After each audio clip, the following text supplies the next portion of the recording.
कार्यक्रम तपाईलाई लाग्छ उपभोक्ता को होला भने त्यो मनमा प्रश्न उठ्न सक्छ। यत्रो कार्यक्रम यहाँ सञ्चालन भएको छ, यति यहाँ मानिसहरू आउनु भएको छ, उपभोक्ता के हो भने तपाईहरु लाग्न सक्छ सबैलाई। तर उपभोक्ता कहाँ छ मलाई भनेर लाग्न सक्छ। तपाईहरुलाई म सबैलाई भन्छु यो हामी सबै उपभोक्ता हौं। यो सानो बच्चा पनि उपभोक्ता हो, यो रोइरहेको अहिले कराइरहेको बच्चा पनि उपभोक्ता हो, किनभने यिनै बच्चाहरू पनि 5 रुपैयाँ पैसा लिएर चाउचाउ किन्न, 5 रुपैयाँ पैसा लिएर चटपटे किन्न बजारमा पुगिरहेको हुन्छ। भनिसकेपछि उपभोक्ता सबै हो।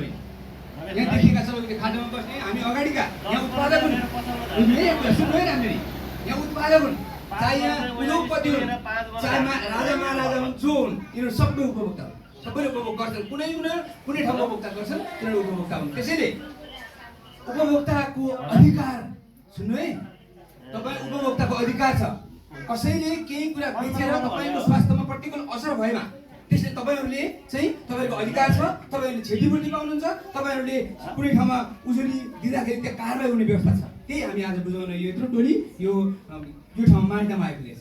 तपाईहरुलाई बुझाउनको लागि हाम्रो मुख्य उद्देश्य, कार्यक्रमको मुख्य उद्देश्य भनेकै तपाईहरुलाई बुझाउनु हो र यहाँका उद्योगमा भएका समस्याहरूलाई उजागर गर्नु।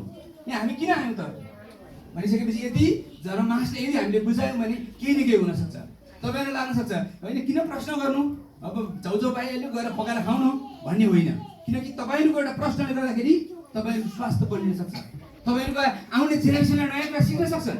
त्यसै कारणले गर्दाखेरि उपभोक्ता स्वास्थ्य धेरै महत्त्वपूर्ण छ।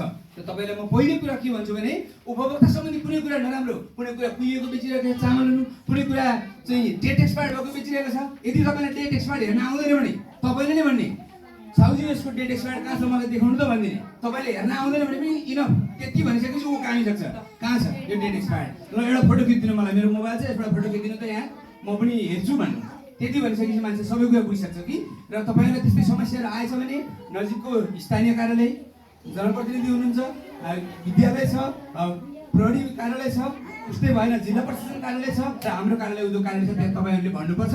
तपाईहरुको स्वास्थ्यमा कसैले खेलवाड गर्न पाउँदैन। एउटा बिग्रेको चाउचाउले तपाईको जीवनलाई हस्पिटल पुर्याउन सक्छ, बुझ्नुभयो नि, एउटा बिग्रेको चाउचाउले।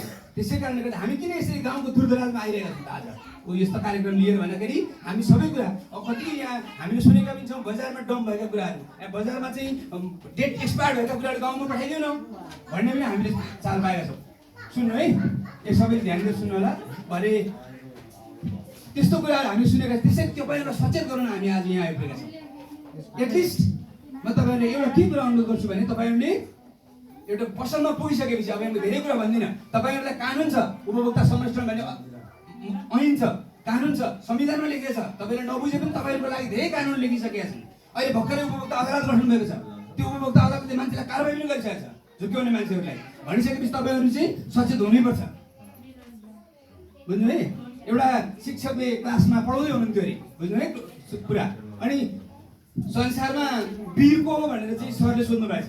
अनि एउटा विद्यार्थीले जुरुक्क उठेर कुनै पनि सामानहरूको अथवा केही कुराहरूको डेट सम्बन्धी अथवा त्यसको उपभोक्ताको अधिकार सम्बन्धी प्रश्न उठाउने मान्छे वीर हो भने सबै हाँसिएर क्लासमा। तर सरले भन्नुभयो त्यो उत्तर ठिक हो। हामी वीर भनेको चाहिँ कसैलाई प्रश्न उठाउने, कुनै कुरा कुनै खाइरहेका समय त्यसले हाम्रो प्रतिकूल असर गर्छ गर्दैन, यसको डेट एक्सपायर कहाँ छ, यसको उपभोक्ता मिति छ कि छैन। तपाईँले पेय पदार्थ खानुहुन्छ, रेड बुल जस्ता कुराहरू, यस्ता हाम्रो के अरे त्यो रियल जुस भन्छ, लिची जुस भन्छ, तिनीहरूको के छ त, तिनीहरूको डेट छ कि छैन त। तपाईँले यदि त्यो खानु भएन भने आज देखिँदैन, तपाईँको बच्चाको स्वास्थ्य क्रमशः बिग्रिँदै बिग्रिँदै बिग्रिँदै बिग्रिँदै समग्र बच्चाको भविष्य बिग्रिन्छ।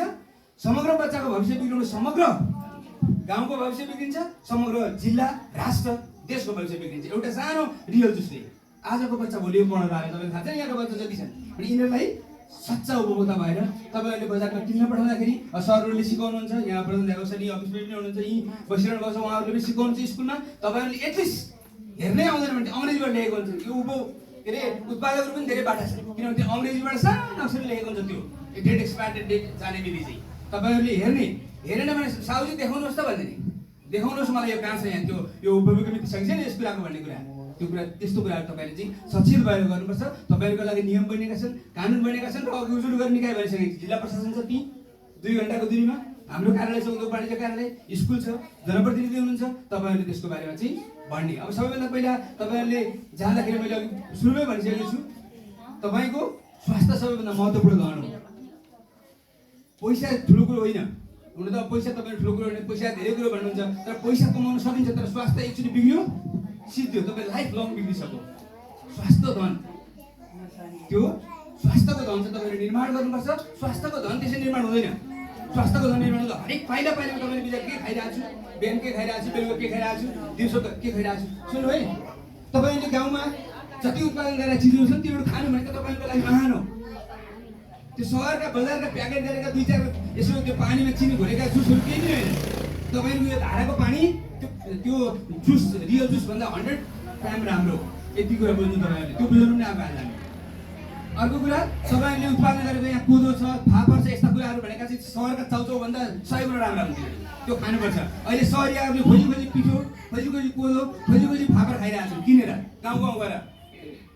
त्यसै कारणले गर्दा तपाईँहरू उत्पादन गरेका कुराहरूलाई तपाईँहरूले उपभोग गर्नुहोस् र तपाईँले दिगो उपभोक्ता हुनुपर्छ। तपाईँहरूले चाहिँ हरेक उपभोग्य वस्तुहरू यो उपभोग छ कि छैन, यसमा के तत्त्वहरू छन् तपाईँहरूले हेर्नुपर्छ। अर्को कुरा, दोकानमा जाँदाखेरि तपाईँ मूल्य सूची हेर्ने। मूल्य सूची थाहा छैन, खोइ मूल्य सूची कहाँ छ साउजी भने एकचोटि सोध्ने, मूल्य सूची देखाउनुहोस् भने उसले मूल्य सूची देखाउन सक्नुपर्छ। र त्यहाँ एउटा म्याक्सिमम रिटेल प्राइस भन्छ त्यसलाई, एमआरपी त्यहाँ लेखेको हुन्छ। यसको एमआरपी देखाउनु त भन्ने हेर्ने, एमआरपी मूल्य मात्रै तपाईँहरूले त्यहाँ हाल्ने हो। तपाईँहरू कसैले झुक्क्याउन ढाँट्न आफूले हेर्न आउँदैन भने यहाँ कहाँ छ यसको मूल्य देखाउनु त भन्ने, तपाईँले यति कुरा चाहिँ गर्नुपर्छ। एउटा